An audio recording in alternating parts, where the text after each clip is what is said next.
Hey everyone, I am here with another exciting episode of Drinking Alone in the Dark. I am at Mcmenimans on Monroe here in Corvallis, Oregon. I am sampling three beers, the Oktoberfest, the IPA, and the Oatmeal Stout on Nitro.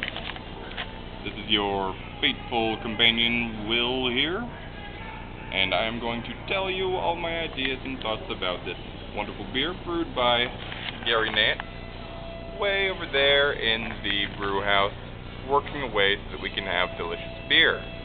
Starting with the first one on Oktoberfest.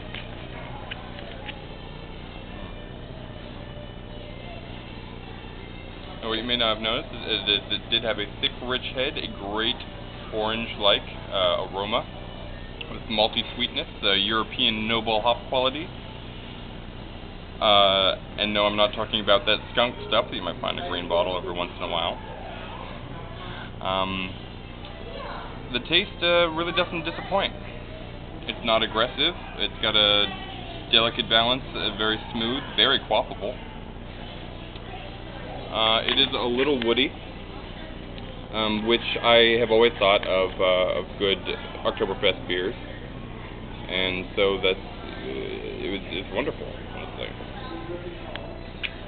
Beer me, beer me, beer me. Good stuff. Up next, the IPA. The thing that some people don't know about Mcmenimans is that they've got four beers that they have to keep on tap at all times. The Ruby Red, the Hammerhead, the Terminator Stout, and their IPA. Now that IPA, the brewer is allowed to make however they want. Now I know for a fact that Gary Nance, he loves to make his IPAs.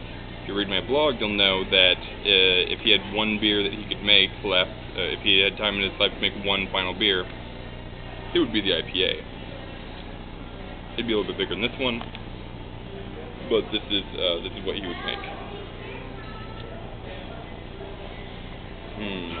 Wonderful hop aroma, citrusy but not overly sweet. Lots of presence of orange and lemon in there. You know, really strikes the nostrils, but in a great way. Some malty sweetness as well.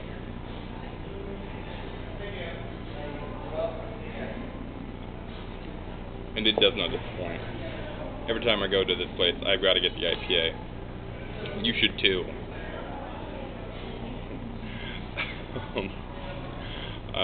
It's delicious. It's not your typical Northwestern IPA, honestly. It is probably the IPA that they would drink on the East Coast. It's not overly bitter. It is overly flavorful with hops, and that's wonderful. It's got hop complexity. It's got malt backbone to back it up, and it does not have that overlying bitterness that claws at your throat. I think it's fantastic. Finally today, we've got the Oatmeal Stout on Nitro.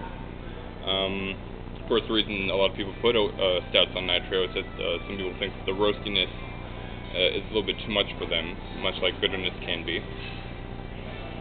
It's got a thick tan head, and it's got a smell like coffee and cream. Good stuff. Roastiness is present, not overly abundant, really well balanced.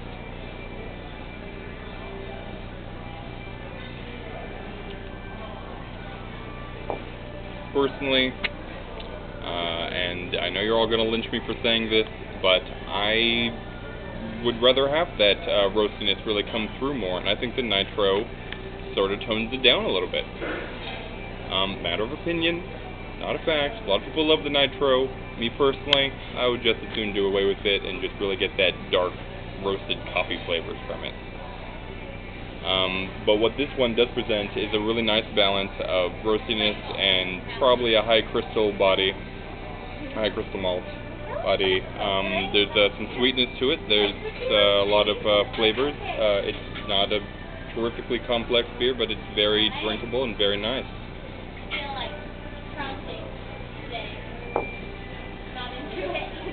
Though, if I was going to choose one of these beers to drink for the rest of my day, I would obviously choose the IPA, because it's Oregon. I love IPAs, and Gary Nance makes a fantastic one.